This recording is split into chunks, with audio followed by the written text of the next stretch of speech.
Dan belum tentu juga anda yang larut dalam dosa dihukumi oleh Allah sebagai orang yang akan masuk neraka, belum tentu. Menurut Allah, hei fulan yang banyak dosanya, yang hidup saat ini cuman anda yang digerakkan langkahnya, Masya Allah, dihadirkan ke tempat ini, dilembutkan hatinya, barangkali itu cara Allah.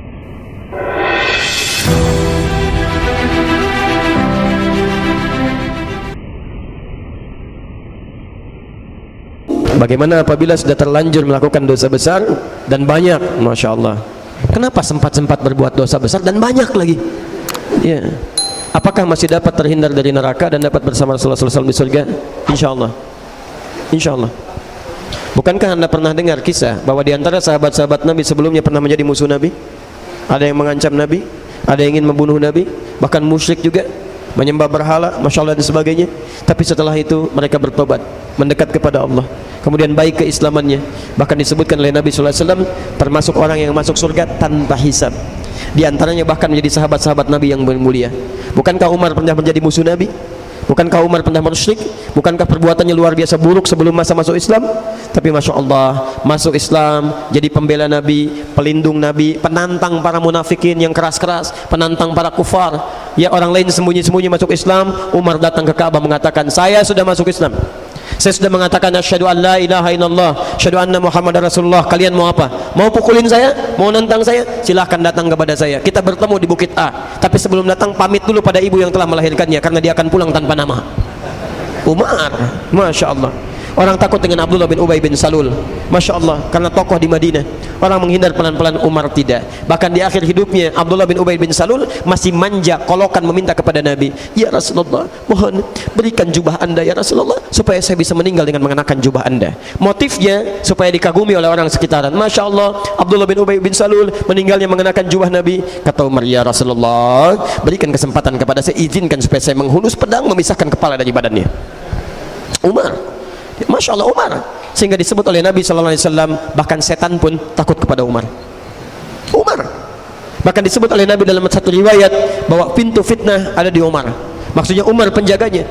Kalau Umar meninggal, dunia mulai terbuka. Betul, Umar meninggal, Utsman terbunuh, Ali kemudian juga terbunuh radhiyallahu ta'ala anhuma, fitnah mulai muncul sampai dengan sekarang. Umar, orang yang sangat jenius.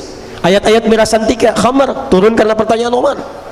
Ayat larangan menyolatkan orang munafik yang diketahui, turun karena pertanyaan Umar. Masya Allah, Umar bin Khattab radhiyallahu ta'ala anhu. Dan disebut oleh Nabi SAW masuk surga tanpa hisab. Masya Allah. Thauban, sahabat Nabi, bertanya pada Rasulullah SAW, ya Rasulullah, hamba ini begini ya Rasulullah, amalnya sedikit, dosanya banyak, sedangkan kau Nabi ya Rasulullah. Di dunia hamba berjumpa dengan engkau, saya tidak tahu di akhirat berjumpa atau tidak. Anda orang paling takwa, levelnya Nabi, levelnya Rasul, amalan saya cuma begini ya Rasulullah. Apakah saya bisa berjumpa dengan engkau nanti ya Rasulullah? Masya Allah. Apa kata Nabi? Nabi diam, turun Quran, surah keempat itu, An-Nisa ayat 69. Wa may yuti'illaha wa rasulahu fa ulaika ma'al ladzina an'ama Allahu 'alaihim minan nabiyyin was-siddiqin wasyuhada was-salihin. Masya Allah. Dan orang-orang yang mau menaati Allah, kemudian mau menaati Rasulnya, maka kami akan jamin, kata Allah, mereka tidak akan masuk surga, tidak akan pernah dipisahkan bahkan dengan para nabi. Ada al-anbiya, ada nabiyyin, itu beda. Kalau al-anbiya, para nabi, tapi tidak semua nabi. Makanya di surah al-anbiya ada kisah para nabi tapi tidak semua nabi. Tapi kalau nabiyyin, itu semua nabi-nabi. Semua nabi-nabi. Ada orang yang akan tinggalnya di surga bersama para nabi, seluruh nabi-nabi, para orang saleh, para syuhada, para siddiqin. Di teman-teman, selalu terbuka peluang bagi kita untuk kembali kepada Allah Subhanahu wa taala.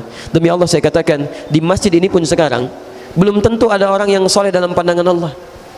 Jangan anda kira ada hidayat orang soleh, teman anda orang soleh, belum tentu. Menurut Allah barangkali bukan kamu soleh, cuman aib kamu saya tutup. Dan belum tentu juga anda yang larut dalam dosa dihukumi oleh Allah sebagai orang yang akan masuk neraka, belum tentu. Menurut Allah, hei fulan yang banyak dosanya, justru hari ini saya akan buka pintu tobat bagi kalian. Siapa yang mau tobat saat ini? Jadi kalau diantara sekian hamba Allah yang hidup saat ini, cuman anda yang digerakkan langkahnya, Masya Allah, dihadirkan ke tempat ini, dilembutkan hatinya, barangkali itu cara Allah untuk menerima tobat anda sebelum anda diwafatkan oleh Allah Subhanahu wa ta'ala. Maka segeralah kembali kepada Allah. Tubu ilallahi taubatan nasuha. Bertobatlah kepada Allah sadari dosa-dosa Anda, mohon ampunan kepada Allah, dan mudah-mudahan termasuk Anda dalam golongan orang yang terima tobatnya, meningkatkan amal soleh, taat kepada Rasulnya, dan dimasukkan ke dalam surga dan tetangga Anda para nabi. Masya Allah, tidak ada yang paling indah dengan itu. Masya Allah. Ada orang-orang masuk surga, fulan, di mana surga kamu? Di sini dikunjungi. Siapa tetangga kamu? Ustadz fulan. Masya Allah. Siapa tetangga kamu? Syekh fulan. Kalau belakangnya alim fulan. Masya Allah, senang dia. Tiba-tiba dia balik bertanya, kalau kamu di mana? Surga fulan. Masya Allah. Tetangganya siapa? Depan saya Nabi Yusuf. Masya Allah. Belakang saya Nabi Sulaiman. Masya Allah. Samping kiri saya Nabi Ibrahim. Samping kanan saya dekat banget Nabi Muhammad sallallahu alaihi wasallam. Masya Allah. Ya. Ada orang-orang bertetangga dengan para nabi.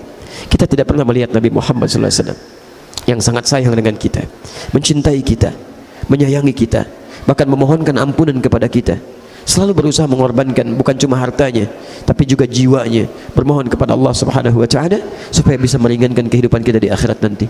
Sampai turun ayat di situ di surah At-Taubah itu ayat 128, laqad ja'akum rasulun min anfusikum azizun 'alaihi ma 'anittum harisun 'alaikum bil mu'minina raufur rahim.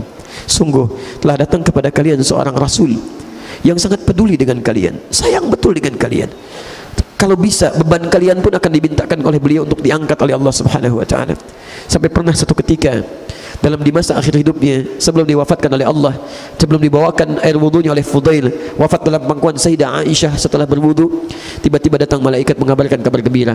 Ya Rasulullah, Anda diberikan kabar gembira bahwa seluruh rasa sakit yang akan dialami oleh umat manusia, 74 rasa sakit dalam sakaratul maut, akan diangkat oleh Allah Subhanahu wa taala. Dan itu fitrah bagi para nabi, fitrah. Ya, para nabi itu enggak diinformasikan pun pasti akan dicabut, dipanggil oleh Allah dalam keadaan yang paling indah, tidak akan merasakan sakit.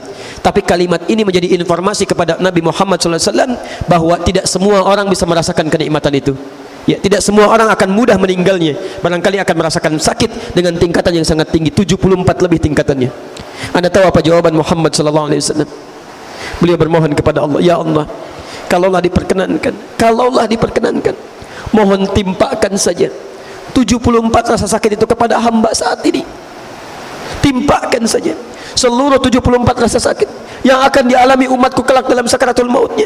Timpakan kepada hamba saat ini supaya mereka tidak merasakan sakaratul maut lagi saat meninggal dunia. Ya Allah, kalau Engkau memperkenankan, mohon timpakan seluruh rasa sakit yang akan dialami umatku saat sakaratul maut nanti. Timpakan kepadaku sekarang supaya mereka tidak mengalaminya lagi saat sakaratul maut nanti. Muhammad sallallahu alaihi wasallam yang mencintai kita, mengorbankan dirinya, nyawanya, bahkan hartanya, segalanya hanya untuk mendapatkan kemudahan bagi umatnya. Maka Masya Allah, sangat rugi kalau kita tidak berjumpa dengan Rasulullah SAW di akhirat nanti. Sangat rugi kalau kita tidak menatap wajahnya. Sangat rugi kalau kita tidak mendengar kalimatnya. Sangat rugi kalau kita tidak melihat senyumannya. Di dunia tidak berjumpa, di akhirat tidak mampu menatapnya.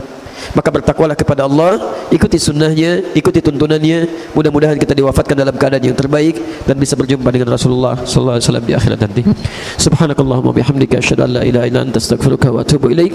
Wa akhiru da'wana alhamdulillahi rabbil alamin. Wa la'afu minkum. Assalamualaikum warahmatullahi wabarakatuh.